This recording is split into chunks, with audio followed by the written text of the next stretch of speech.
What's going on, everyone? That's right. I'm back to the can. I'm back to the can. Oh, that was a good crack. What's going on, everybody? Welcome to Cold Ones Conversations.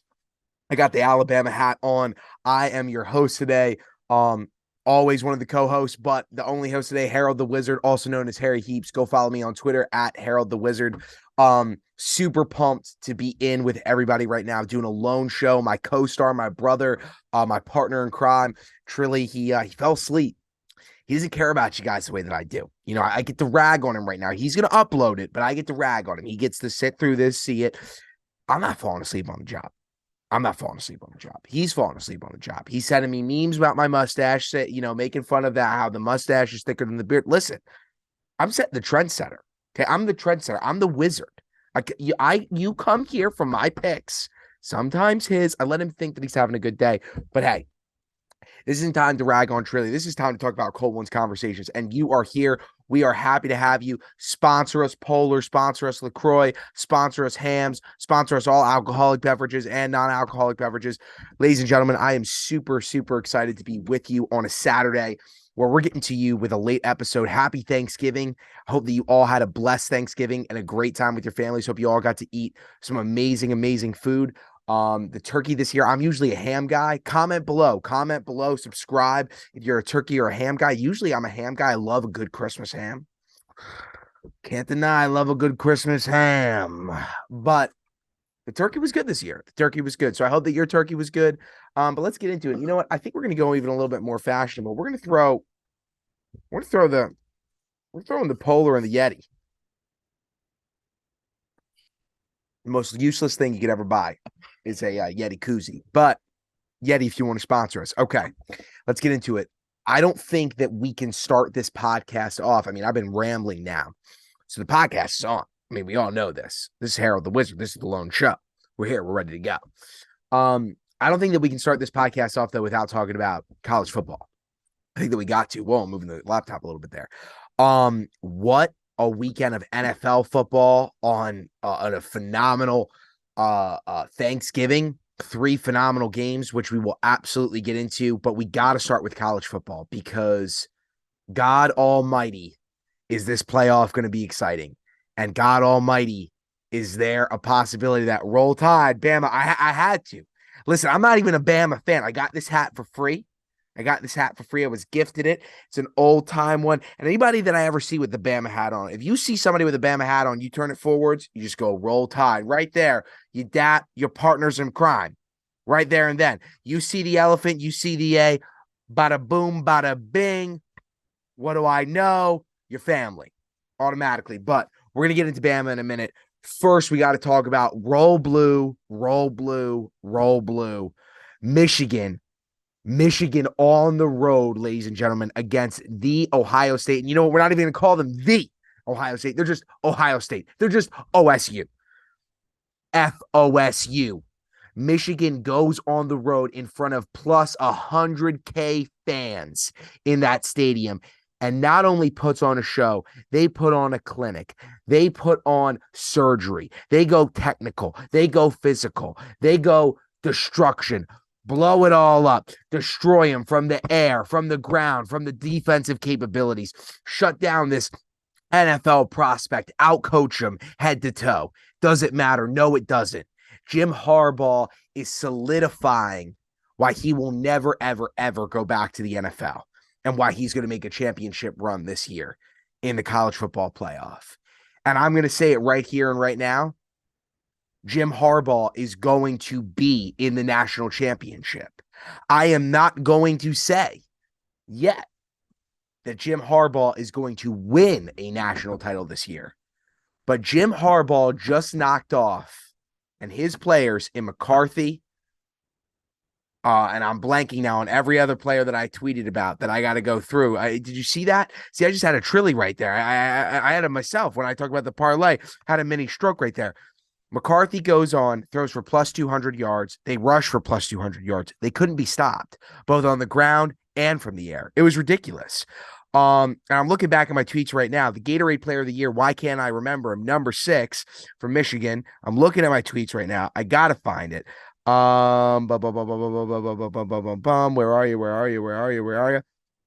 Oh, Cornelius Johnson had 2 tugs on the day from the air, plus 50-yard receptions. I mean, this kid went off. Not even to talk about their run game. I'm just focusing on one guy because he's the Gatorade player of the year. He's the Gatorade guy. He gets the yellow Gatorade. He gets the blue Gatorade. He gets the red Gatorade. It's on the house. And he goes and he puts up 2 tugs against Ohio State. Ohio State, who was favored by 8.5 going into this game. Absolutely wild at home. So let's break down this game a little bit more instead of just giving the highlights. Let's look at the box score, right? Let's go through what actually led to this. McCarthy steps up 63 passing yards, or 263 passing yards on the game. Rushing, 252 for the game. Ohio State threw for, Strout threw for 349 yards. They had 143 rushing. The Michigan defense came to play. They shut them out. They're 12-0, 45-23. They beat them by 22 points. 22 points on the road, ladies and gentlemen. And Joel Klatt, who I love, he's always on the herd. I got to give him, he gives me a lot of college advice, but he's still giving props to Ohio State while they're playing. He's still giving props to Ohio State. You can't lose that way. You got out-coached. You were ranked number 2 in the nation. And by my account, and what I tweeted, if you go check out my Twitter, Ohio State's out. They're done. Because you didn't just lose. You got slaughtered. You got demolished. You got creamed at home. You didn't put up a fight that entire second half. It looked like Michigan was playing against a Pee Wee football team. It looked like Michigan was playing, can't believe I'm saying it because I'm a diehard fan. It looked like Michigan was playing the University of Miami in that game, in that second half. That's how bad Ohio State was. Your schemes of how you were adding in the block on the offensive side made absolutely no sense. You couldn't get over the top. You knew that your rushing wasn't working, so you forced your quarterback to throw. He throws for 31 out of 48 attempts. Phenomenal, but you made your quarterback throw 48 times. What do we always say on the show? Quarterback shouldn't be throwing that many. That means that you're forcing them to take looks that they don't want to take. That's just what it means. You're on your heels the entire time. You don't have possession of the ball. You don't have time for clock management. Ohio State's done. Ohio State's out. Number 1's going to be Georgia. Number 2 is going to be Michigan. The question is, who's that 3 and 4? Right now, TCU goes on today. They slaughter Iowa State, put on an absolute clinic, but they're playing against an unranked team. Things got chippy towards the end of that second quarter. Who cares? They put on a clinic. The game doesn't matter. They're solidified at number 3 for now. And Roll Tide's been out. And so the question was, up until today, was LSU going to get in? And I tweeted out, LSU's licking their chops trying to think about getting in. And now they lose to Texas A&M. LSU's out. LSU's out. So you've got Ohio State out and you've got LSU out. So who's going for that 4th spot? Well, I can't believe I'm saying it, but USC did not get upset. And I actually got a tweet out. I said, take the money line, hammer the money line at plus 440 for Notre Dame to come back when they were down by 17-7, down by 10 going into the half. I said, take it, hammer it. USC held on. USC murdered. USC killed. USC's ranked at 6 right now in the nation. They beat Notre Dame, number 15 in the nation, 38-27. Are they going to sneak into that 4th spot? Is Bama going to sneak into that 4th spot? And let me make the argument why. Because number 1, we all know that the committee loves Alabama. How can you not love Alabama? They've been a staple like the New England Patriots for the college football playoff, just as New England was winning 6 rings with Tom Brady. Going crazy. That's Alabama. That's Nick Saban. That's Bill Belichick. This is what we're talking about here. Okay, let's go through this Alabama schedule right now. They're 10-2. They're 7 in the nation right now. They go on the road for an out-of-conference game and narrowly beat Texas. But they didn't go and play Susquehanna. Okay. They didn't play some no-name D1 Division One football team this season. They didn't go on and play Riverhawk football, right? It was D3, wins the Centennial Conference. Shout out my Riverhawks. Proud of you guys. Shout out SU Rugby. Going to end eighth in the nation this year. Incredible run by my boys. We can get into that a little bit later. But the point being is we look at this Alabama schedule, 10-2 right now. You lose to a really good football team in Tennessee on the road, 52-49. Okay. And you lose to LSU, 32-31. Both of these teams who have been ranked within the top 5 throughout the season, within the top 10 throughout the season. We're not talking about you lost to Arkansas or Texas A&M. We're talking about you lost to Tennessee that at one point was the number 1 in the nation, and you lost to LSU, who's been nipping at the heels of everyone this year with Brian Kelly leaving Notre Dame and going to LSU and creating this insane football team, re-emerging the Joe Burrow years of 2019. This Alabama team can't be counted out here. The question is, what are you going to weigh more? USC coming out of nowhere and being within the top 10, closing in on the top 5, when they should have never been anywhere near there. They should have tops been in the top 15, 12, where K-State is right now, right? 13, maybe 15, where Notre Dame's at. But instead, they go in at home in the Coliseum, beat Notre Dame, who had a major upset over Clemson. Clemson's done, by the way. They lost today to South Carolina. You go on and you see this. I got to take a sip, by the way. What am I doing? Polar, sponsor. This is Cold One Conversations. I'm your host, Harold the Wizard, a.k.a. Harry Heaps. Trying to, build that persona for one day when we get hired for the $100 million deal. But where I'm going with this is, what do you weigh more? Do you weigh that Alabama's had 2 losses to 2 phenomenal teams in the college football season, or do you weigh more that USC has emerged out of nowhere and has had legit wins, right? Absolutely legit wins. They're now 10-1, or 11-1. Why can I not find this game right now? Because I want to go through their season. USC, Notre Dame. Let's look at their schedule, right? We got the timer going off with the Fresh Prince of Bel-Air. They lose to Utah. Okay. Not the best, but they lost by 1, 43-42. Still a top 25 team.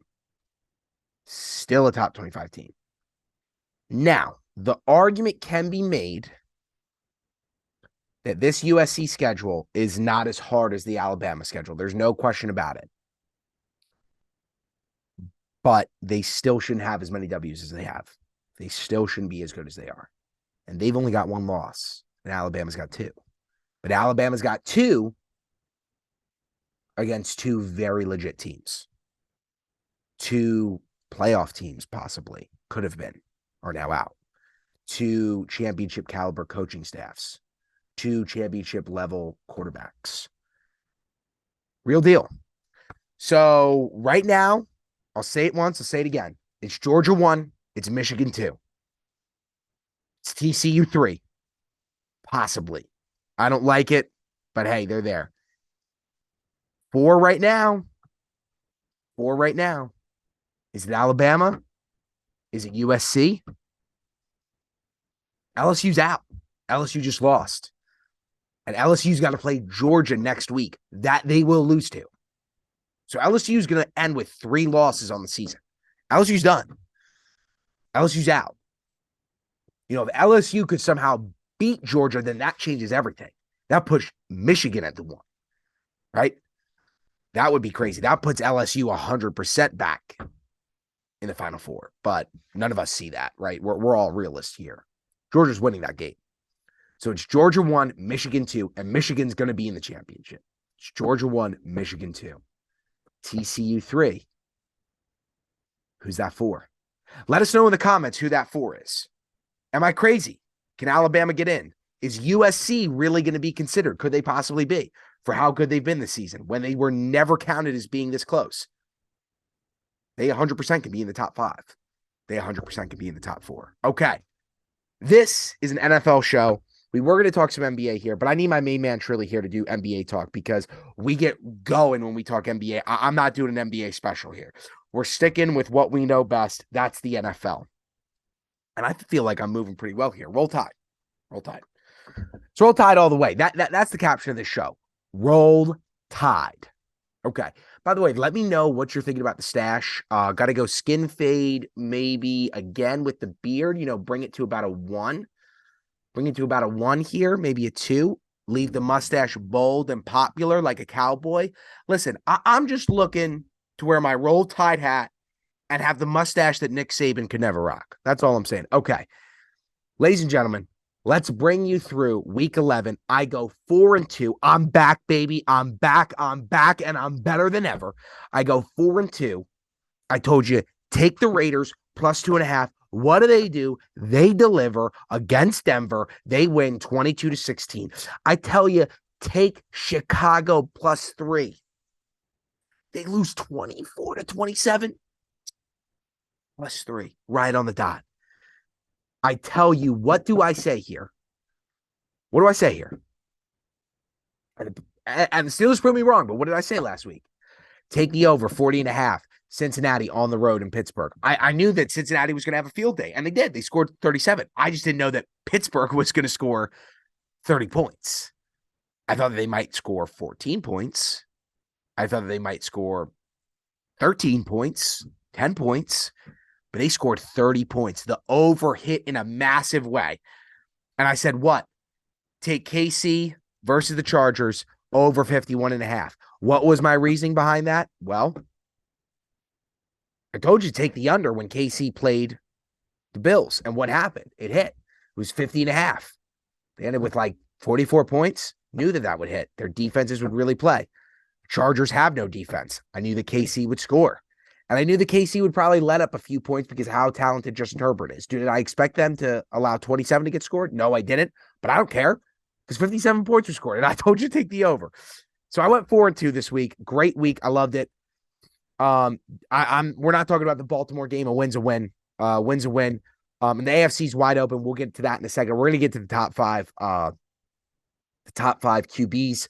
But I missed on the over in the Baltimore game, and I missed in the over the Washington-Houston game. Trilly and I both did. I think that game should have been an over, but whatever, stuff happens. Heineke showed who he really was, which is average quarterback. But we all know this. He just brings a certain fuel to the team. But at the end of the day, the talent's, not really there. By the way, Bots Tavern. You want to sponsor us, Bots Tavern. I'm wearing the shirt on the show, babe. Wear the shirt on the show. I need you guys to subscribe. We got to get the $100 million deal. And we're going to get into the bets in a minute. But first, we got to recap week 11. We're coming into week 12. Even though Trilly's not here, I got his picks. He's kind of copying a lot of my picks, so they're probably going to hit. Usually when he follows my coattail, they hit. Bet slips are going well. We're going to have social medias coming. Follow us on Twitter. Follow me, Harold the Wizard. Follow Trilly, where you know where to follow him. Follow us on Instagram, at Brendan Petrilli, at Harry Heaps. All right, let's get into our week 12. Well, first, let's start with, we got to break it down, right? We got to break it down. Who are the top 5 quarterbacks right now in the National Football League going into week 12? Well, number 1 right now, it's been Jalen Hurts. It can't be after this week. He's still in the top 5, but he only won by 1.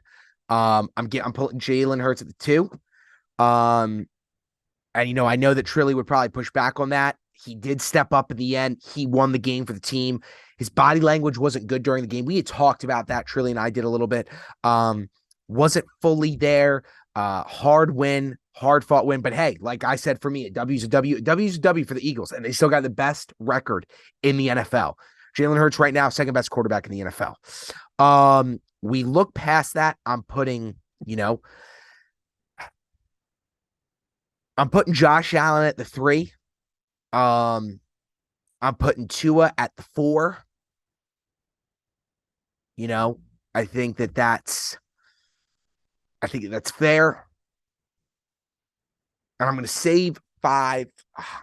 I can't believe what I'm about to say for 5. And you guys already know what I'm going to say for 1. Number 1 is Patrick Mahomes. I mean, the biggest takeaway from week 11, and I said this last week, is I told you, if you were listening and if you were locked in, what did I say that the biggest takeaway from week 11 football would be? That Patrick Mahomes was going to separate from Josh Allen. And what happened? Patrick Mahomes separated from Josh Allen. And Josh Allen proved it even more on Thanksgiving, where he allowed the Lions to get within 3 points of beating him. He had to set up his kicker, T-Bass, to win the game. He couldn't get it done. The A-plus QB. The Ben Roethlisberger times 5. The Aaron Rodgers times 11. And he couldn't do it. The wizard Patty Mahomes is who did it. The wizard Patty Mahomes, who just went up against arguably who's 100% going to be a top 10 quarterback throughout the majority of his career, Justin Herbert. Listen, I've railed on him a lot on this show, but that kid's talent's ridiculous. That in-division rivalry is ridiculous. And he won. You in week 12 come within 3 points of the Detroit Lions, who, by the way, are a phenomenal football team that just needs a little boost. And Cleveland in week 11 was, yes, you separated, you win 31-23, but they were leading in the first and second quarter and were in the game the whole time. That was not a blowout. You should have won by 10 points, and you didn't. There should have been bigger separation. There shouldn't have been a concept of, could Cleveland keep this close? Could Cleveland win this game? Could Cleveland lead this whole time? We know now who the Bills are. They're who the Eagles are. They're who the Ravens are. They're who Kansas City is. They're just a team in the National Football League who can lose like anybody else, who can have a bad day like anybody else, who can be overhyped like anybody else. It doesn't matter. But baby, I'm going to tell you something. Until you get that ring, you're not better than Patrick Mahomes. You're just not. Now, let's bring in who the 5 is. Drum roll, please. Number 5 in the National Football League. You guessed it. I haven't talked about him in weeks. Haven't bet him since week 3. Took a sabbatical from him. If you've been watching the show, go like and subscribe to Cold Ones Conversations. Tampa Bay, Tom Brady. Tom Brady, ladies and gentlemen. And I don't care that he had a bye in week 11. He goes on. He's coming off of back-to-back wins. He beat Seattle, beat my bet. The week before that, he beats the Rams. Tom Brady's back. And that's going to lead later on into the show, but Tom Brady's got an edge. Tom Brady's ready to remind everybody who the GOAT really is and that the GOAT's still playing. The GOAT's not retired. The GOAT's not looking to play baseball the way that Michael Jordan did. The GOAT is still playing. The GOAT's looking to prove me wrong and right at the same time. First episode of the show, I said that Tom Brady was going to walk into a Super Bowl. He proved me nothing from wrong up until this season at 5-5 now. And now he's looking to make what I said originally correct and what I said halfway through the season that they're done incorrect. So either way, it evens out. There you have it. Patrick Mahomes at the 1, Jalen Hurts at the 2, Bills quarterback Josh Allen at the 3, Tua at the 4, Tom Brady at the 5. Pretty decent spread right there. 3 AFC quarterbacks, 2 NFC quarterbacks. Okay. Let's move into the bets for week 12. And I'm probably going to hit, my guess is that I'm probably going to hit a 40-minute here. But hey, we'll see. Let's go into week 12. Let's see what we're feeling. What are we talking about right now? Let's start with, we're going to go Trilly's unders because we have a lot of the same bets. We'll go Trilly's unders. We'll go Trilly's, we'll start with Trilly's faves. And I can't even talk right now. Trilly's overs. I was having a Harry the, it's like Jerry Fragrance is in here, Jersey Jerry Fragrance was in here, like, hit me with some Creed or something all over me. I'm like falling asleep at the wheel here. Or hit me with some Tom Ford. I don't even know. All right, let's get into it.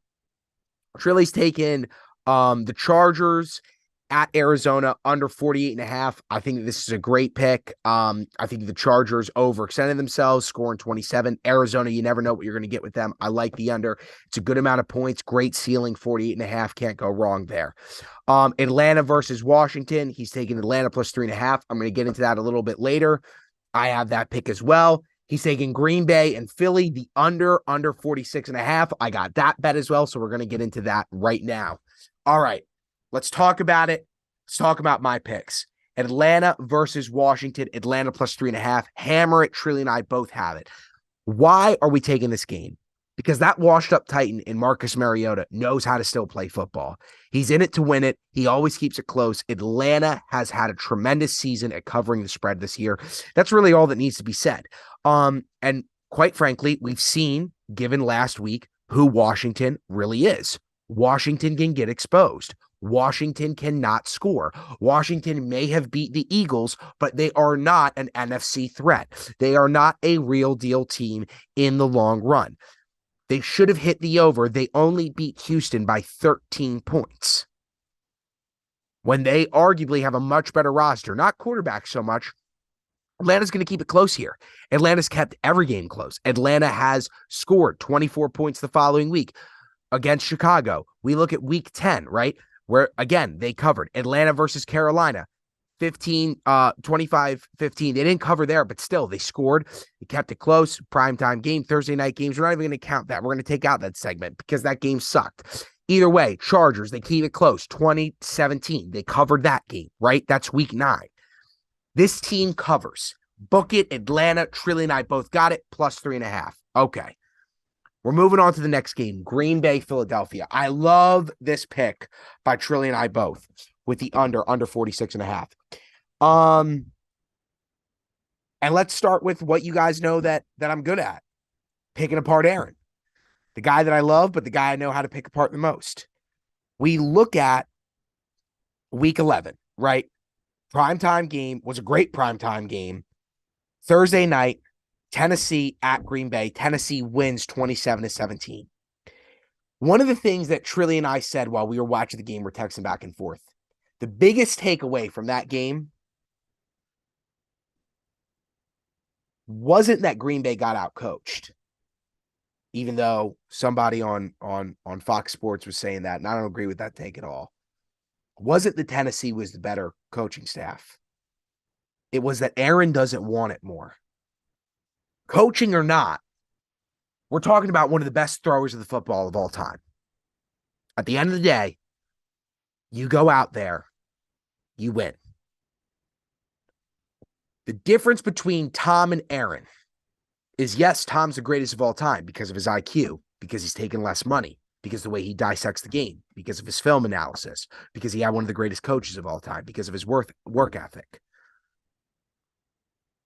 But when you put one of the greatest or arguably greatest thrower of the football of all time that we have seen go out and play against Ryan Tannehill, you got to be able, in Lambeau, at home, with home field advantage, in a college-sized stadium, to keep it close. And instead, you lost by 10. And what that says to me is that Green Bay is going on the road against the best team right now in the NFL against the Philadelphia Eagles. They are not going to be able to score here. They are not going to be able to keep it close. Yes, they'll put up some points. Yes, Aaron will get them in field goal position. Yes, they'll kick the threes. And yes, they'll score probably a touchdown or two. But I see max Green Bay scoring 17 points here. They're going to max score 17 to 20 points. They're not going to score under that. I really don't believe, because at the end of the day, well, they could. They absolutely could. You know what? I'm going to put in a lock right now. Green Bay will score either 15 or 17 points this game. And what I think right now is my takeaway of why the under works here, and Trilly might disagree with this, but this is my takeaway. Philly's in a funk a little bit right now. They're still the best team in the NFL. They've still got the second best currently, has been the best, right now the second best quarterback in the NFL. They are by far the best team's odds to get into a Super Bowl and possibly win the Super Bowl. But they're in a funk. They lost against Washington. They lost that 8-0 run, right? Or that's 7-0 run. What am I saying here? I don't even know what I'm saying right now. What's Philly's record right now? Philly's record is they're 9-1. Right, exactly. So they lose that 8 stretch, right? And that's okay. But then you go on the road and you play against the Colts that you definitely should have beat by a touchdown. And the whole time you're having a lot of trouble getting organized. Your defense was not really there, but they were definitely the better side of the ball. Jalen Hurts, his body language on the sideline really wasn't that great. The offensive line wasn't playing at the same level that they've played, and you only beat the Colts by 1. Right now, I think that Philly is a little disorganized. I think that this is a game where they're going to work out that disorganization, but it's not going to lead to them blowing out a team that they could right now in Green Bay, because they should be able to blow out this team. But I think given the past 2 weeks, they're not going to be able to do that right now. And that's okay. That's perfectly fine. It happens. Take the under, book it. Under 46.5, Green Bay, Philly. And then finally, I'm waiting. My final under is I am saying the under Pittsburgh on the road, Indianapolis, under 39.5, Monday Night Football, primetime. It's going to be one of the worst primetime games that we've ever seen. My biggest takeaways for why it's going to be under 39.5 is this. We are not going to see Pittsburgh score 30 points again in a game for the rest of the season. Mark my words. They will not put up 30 points again this season. It's not possible. Not going to happen whatsoever. No way, Jose, not going to happen. They're going to score what they usually score. They're going to score 13, 14, or 17. That's going to be it. And Indianapolis is on a high road right now, right? They just came to within 1 point of the best team in the National Football League. They played their asses off, and they got close, and they almost won that game. That's going to go to their head. And yes, Kenny Pickett, who's continuing to prove my point about how the Steelers wasted a pick on him, Trilly's finally going to have to admit that I'm right there. So is the whole world, that they should have waited. They wasted a first-round pick. There was no reason for him to go to the Steelers. Absolutely no reason at all. This is going to be probably the first time ever that Mike Tomlin's going to end with a below 500 season, and it's due to this guy who cannot stop throwing picks, a.k.a. Kenny Pickett, two-hand, two-glove Pickett. He can't stop throwing it. Can't stop throwing it to the other team. What that says to me is both of these teams overshot the week before. What does that say to me? They're going to play bad this coming week. It's going to be a high defensive game at the end of the day. The Steelers' defense is legit. They're going to be able to shut down the Colts, but the Steelers' offense is not going to have enough gas in the tank. They overdid it last week. They overshot. Take the under.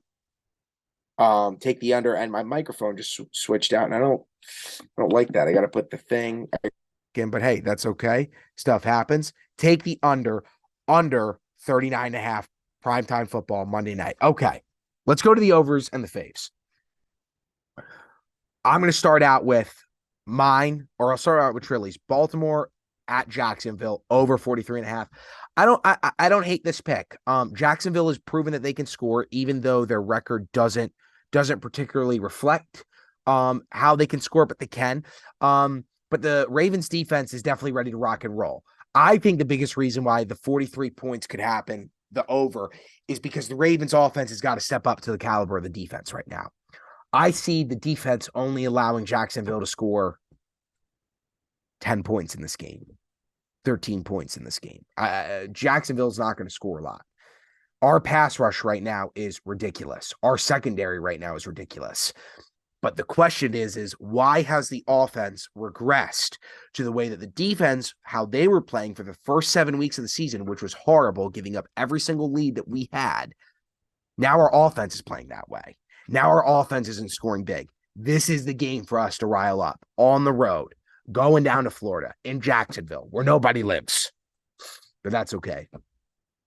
I could absolutely see the over going off here. I think Lamar's looking to give Andrews a lot of love. He needs to give Likely love. We don't have that true wide receiver threat. It doesn't matter. Kenyon Drake is ready to go off. Lamar's ready to get one from his feet, if not two.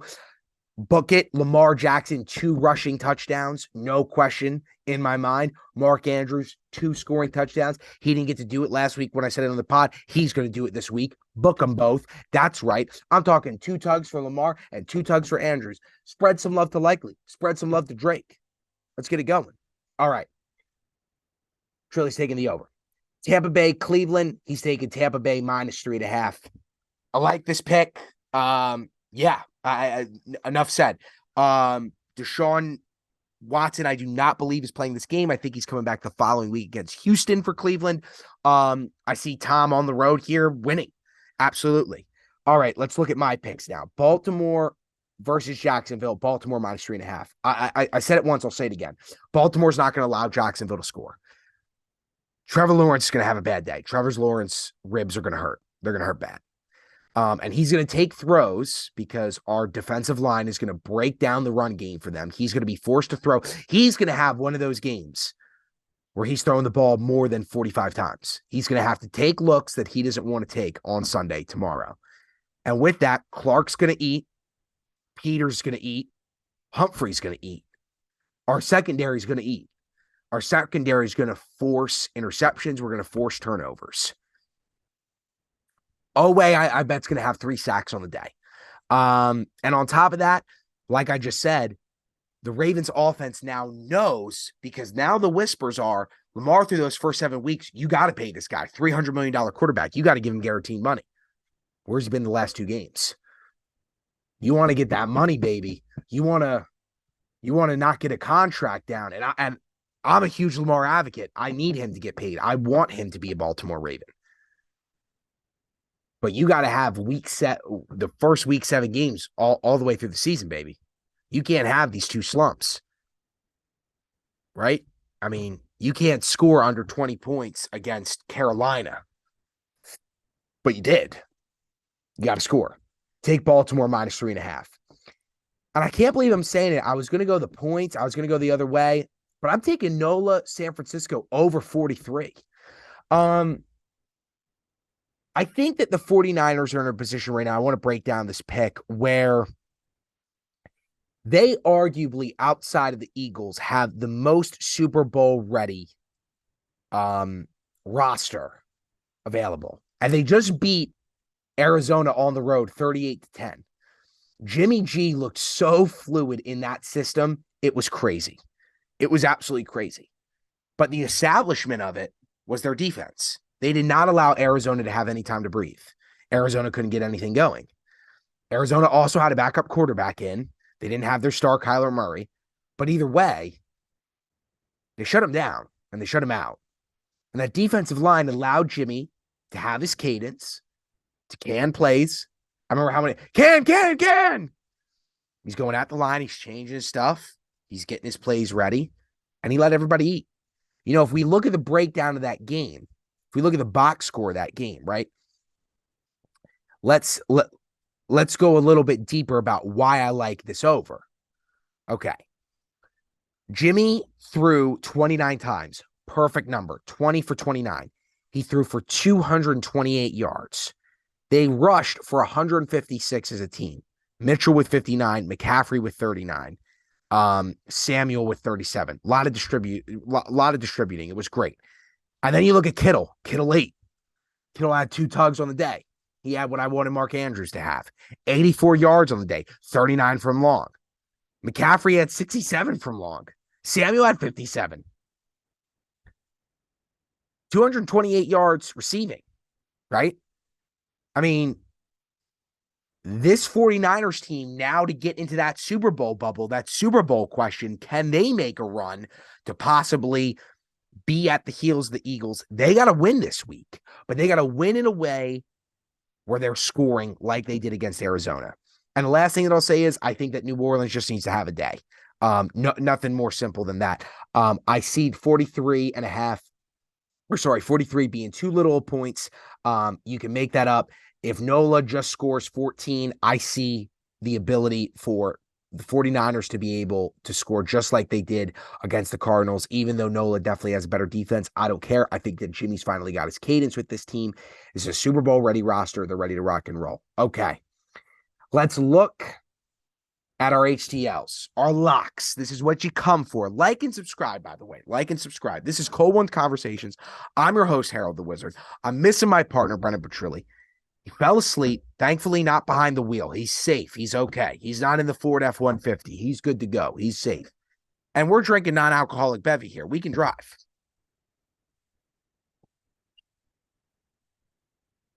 But this is what you come for, the lock.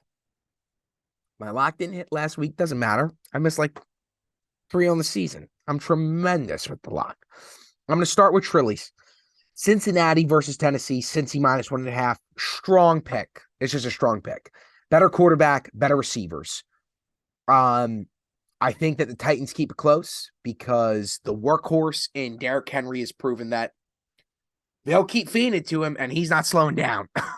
I mean, I've never seen I've never seen a running back be able to have as much pressure put on him as Derrick Henry does, and yet he's still competing at the same level week in and week out. It's kind of wild. But I think it's a strong pick. -1.5 Cincy on the road. Absolutely. And here is the biggest moment. I'm giving you this pick. I am giving you this pick. Not only am I giving it to you, I'm guaranteeing it to you. I'm promising it to you. They're no longer on ice, ladies and gentlemen. They've been brought off the iceberg.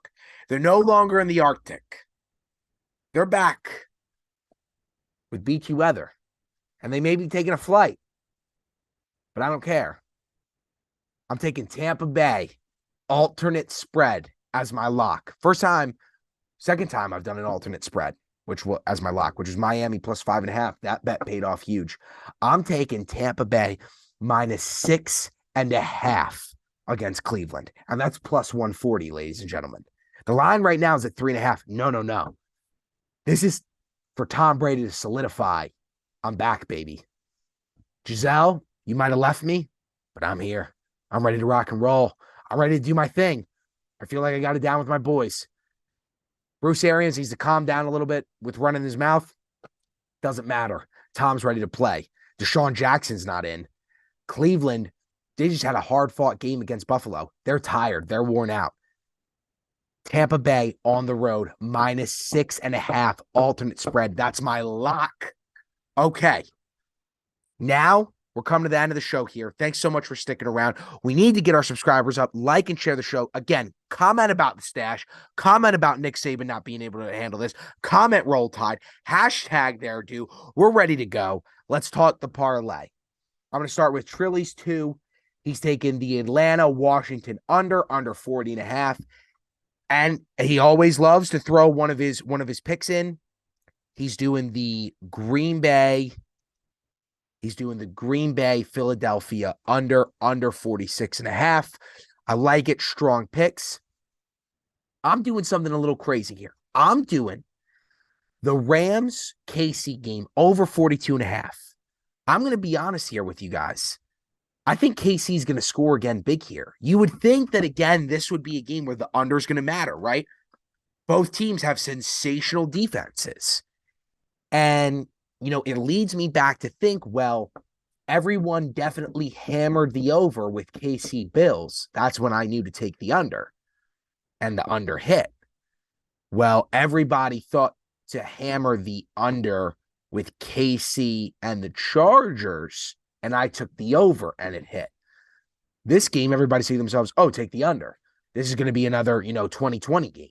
No, this is too few points for 2 Super Bowl winning quarterbacks. I have always a lot to say negatively about Matt Stafford, but he still won a Super Bowl and he's still got Cooper Kupp, but that's pretty much it. Point being, the line's too low. It'd be a different story if it was 45.5, 46.5. Take the over 42.5. I'm getting the hiccups. And now I'm going the complete opposite way. Now, this game is either going to completely screw me, or if I'm a genius, which I am, Harold the Wizard here, I'm going to make bank on Chicago on the road to the Jets. Over. You heard me right. Over 38.5. But Harry, wait, the Jets have an insane defense and they can't score. They just bench Zach Wilson. The Chicago, they can't score really either. Justin Fields, his shoulders hurt. Exactly. Everything is telling you to take the under in this game. I smell a rat. I smell a lie. You got to go the opposite way when Everything is telling you this is a sure thing in betting. When Vegas is promising you money, they're promising you money with this game. The under absolutely's got to hit. No way, Jose. You go for the over. So right now, those odds, again, just to run it through, we're taking Atlanta versus Washington, 40.5. We're taking Green Bay, Philadelphia, under 46.5. We're taking my LA Rams, KC, over 42.5. We're taking my Chicago versus the New York Jets, over 38.5. That's plus 1242. A $15 wager wins you 186.31. That's gas money and dinner, baby. That's gas money and dinner. Again, our locks. Trilly is taking Cincinnati, Tennessee, -1.5. And I'm doing the alternate spread. They're back. I'm betting them again. I took the sabbatical. It's over. The sabbatical with Tampa Bay is over. Alternate spread. Tampa Bay is going to whoop some Cleveland ass, -6.5. You've been listening to Cole One's Conversations. Like and subscribe, share with your friends. We're going to have the bet slips out. You know what to do. Tell me what you thought about my college football talk. Comment, share this. I want to know, am I crazy? Am I stupid? How did you guys like my little rant there? What you guys think about it? All right. I love you guys. We love you. And we will see you guys on the next one. And we're going to make some money. So let's do it. Have a great weekend, everybody, and watch some great football.